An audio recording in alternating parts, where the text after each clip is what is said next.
Hi, Nancy. Hi, Jenny. I'm so excited to have you here as our guest. Thank you. You know, we are trying to showcase the best of Arizona, the University of Arizona, as well as all the international work that's happening. A lot of people tend to think it's happening within Arizona International, but there is so much international activity. And as I've gotten to know you as a fellow dean, I really enjoy getting to know about your international experience. And actually, I don't even know if many throughout campus see you as international. I mean, we have our sister country to the north, and as a proud Canadian, I understand that that is really has shaped so much of who you are and the international outlook you have. And so just to get the ball rolling, can you share with me just a little bit of just about your early either childhood, family experiences? Like where did it all begin for you? Well, it began in Toronto, and I come from a very traditional family in the sense that my mom was a good homemaker, and my dad was a salesman. Neither of them ever graduated high school, and as a result, actually, it was interesting because of that. I think there was a real valuing of education, particularly from my mother. She had a definite evolution in her life. When her responsibilities in terms of her children were finished, she blossomed, actually. She became an artist, and it was something that she always was very interested in and certainly encouraged me with. So how did that impact you into where you ended up going with architecture?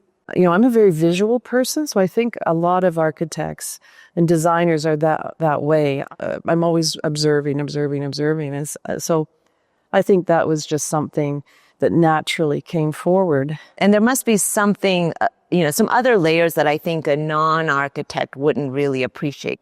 I think it's something that when architecture really works, people don't notice it. But what they do notice is that they may feel a feeling of awe if they go into a cathedral and their eyes move upward because the columns are bringing you upwards, and your eyes go up into the ceiling, and the lights from the stained glass are moving across those surfaces. And you feel this way. You feel, it's this, and it's very intentional. Our architects have designed it in a way to make it feel ethereal, to feel like you're close to heaven. And I've seen this over and over again, different buildings. When I lived in Japan, there was, Tadao Ando is a great Japanese architect. You come in to his chapel, and you face a concrete wall, and you're going, well, this is certainly not, a Baroque piece of architecture, religious piece of architecture. It's a concrete wall. You turn the corner, and you go into a very intimate chapel. They have one wall that is full glass, and it's on the top of a mountain. And you think, wouldn't that make sense to look down across this vista? He doesn't do that. He breaks the view, so you're looking actually into a green wall that he has created on the slope like this. So he blocks the view, but what you feel in that is great intimacy. It's very intimate. Everyone is very quiet when they walk into it. That structure is impacting them. And I've seen that over and over and over again, where people they can't articulate it, but I know what's going on there, which is the architecture, the space is impacting them and creating an emotion in them, which is truly great architecture. Interesting. So from architecture to cultural heritage sites, where did that come from? Well, it came from my appreciation of things that were older. And maybe it's, growing up in Toronto where there was, and especially in the suburbs, where everything sort of dated from, the 1960s, 70s, and so on. And I knew viscerally, what my reaction was, which is very typical in heritage, is that it seems to take 50 years before people start appreciating something. And I just felt when I was in the older sections of Toronto, I just said, well, yeah, this is what I like. This was something that was different from where I came from in the suburbs. So I think that was probably where I started to become aware that something with some history, something with, if you like in architecture, we call it a patina, was something that was very attractive to me, and I wanted to be part of that. How does a site even become a UNESCO Heritage Site? These nominations come in on an annual basis to Paris. That's where what they call the Secretariat is based. And these are big, huge, multi-volume submissions that come in from different countries. And they have to, there's very specific criteria. There's actually 7 different reasons why something would be significant. So one would be a work of genius. And it's at a world level. So the question, which is really intriguing, is that it is universally valued. So it's not just valued by one country or one region. It actually is something that everyone in the world would deem valuable. So that's a big decision for everyone in the world. And so what happens is that they have a committee of international people that are coming from all over the world. It's about a panel of about 20 people. They're very conscious to get a diversity of gender and culture and age and so on. So they have all different perspectives that are sitting in that room, and then they deliberate. So as you can imagine, those deliberations, very rigorous. Usually takes about 10 years for someone to put together this nomination. So Nancy, I know you've lived in many places of the world, and I'm wondering, how has that experience shaped the way you see design, and especially the intersection with culture? Well, each country is presented different cultures, obviously, and also different design that I've seen in each one of those places. So for example, I'll give you Japan. I was there as a visiting scholar in Japan, and then also worked as an architect in Japan for a year. When I look at the design there, I mean, it's interesting. The design in Japan, especially in Tokyo, because they experienced a massive earthquake and, of course, a war. And so what happened was modernism actually took hold there. So again, it's this, it's the concrete walls. It's not a lot of decoration. It's this kind of, spare approach to design. And, but you can see there that is absolutely, you can understand why would come, and the Japanese would have embraced this after the Second World War, because of the tradition that they have of modularity there. It is very sort of minimalized approaches in terms of architecture. The attention to texture and detail there is extraordinary. But also what I saw in design is how it's very congested in Japan, and how being in very congested situations creates a certain behavior in people. And I always remember this. I was leading a studio with the University of Tokyo there, students who were looking at one of the areas in Tokyo that was not bombed. And it was an original streetscape, which is pretty rare in Tokyo. So we went down this, it was maybe about 15 feet wide. These are single family situations. Their windows were open. It was hot. It was July. And there were people in the houses and people walking along the streets. And what I noticed was how quiet it was. I didn't hear people with loud radios on. There was, the children, sure, they were being children, but there was kind of a quiet that was going on there.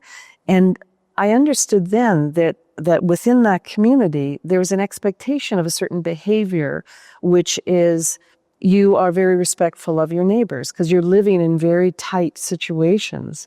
And as a result, so you get this impact of design and culture and, how society expects you to behave and so on. So the pressing question I have, given where I'm sitting, is how has your international experiences, being a Canadian, lived in many places of the world, been exposed to so much than the average person? How has that shaped the way you see what I may not see walking around campus, for example? When I lived in Australia, what I understood there is that there's a valuing of design, actually, in Australia that I didn't see in Canada.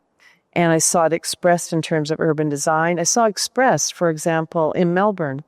When you walk into the downtown area, they have segments of Melbourne. These are alleyways that they just allow people to do any graffiti they want. And it keeps changing. It's this moving mural and tapestry that keeps changing all the time. And they've got cafes in there. It's just great. But what I found fascinating is that the graffiti, as soon as it got to the corner of the building, it stopped when it turned the corner. And I thought, now that's interesting, that people who are doing the graffiti honored this. They didn't have to have any signs up saying, don't turn the corner, stay right there. And again, it was this appreciation of an expression that was happening there. There was a level of freedom, but also an observation of some rules or the way or expectations, the way this society is working. And what about the role of international students and what they bring to the class? Clearly, they've impacted the support and program that you're providing, as well as increasing awareness. What's happening in the classroom? Well, these students bring a different perspective into the classroom, and it's one that I highly value, and I know our other faculty do. And that is that, any issue, any approach to design, for example, any kind of situation which they can bring their different cultural experiences forward is a really rich one to share within the classroom. And I've got a great example of one of those things. I had this exercise with some students when I was teaching in landscape architecture back in Canada. And there was a student there, he's from China, and we were talking about the experience of landscape and landscape experience. And, I was giving them different words, actually. Express a surreal landscape, express a poetic landscape, one that creates awe, and so on. So I was giving them all these adjectives to work with. And I gave, this student picked one that had history involved. And he did the most remarkable thing where everyone else was doing, PowerPoints and so on. He comes into the room. He had one big white piece of paper on the wall. He comes and he had brushes with him and he did Chinese characters. And he didn't say anything.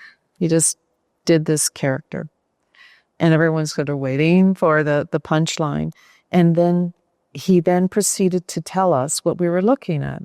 And he explained the character. He explained that this meant field, that this meant horizon, and so on. So we started to understand the intricacies of this character. And what he was trying to tell us was about the history of the place that he came from. And if he had not told us about this, we would not have been able to understand what we were looking at. And so he guided us through to some kind of understanding of where he came from, and also, frankly, an appreciation of calligraphy that was involved in, basically for these students that apparently when they come out of high school, they know 5,000 of these characters. Nancy, I know you've traveled to many places, and this is probably a hard question. I don't know, maybe an easy one, but if you can go back anywhere, where would you like to most go back to? I think Australia. I know every time I go there, there's something about the quality of the light, The food is fantastic. It's Mediterranean food.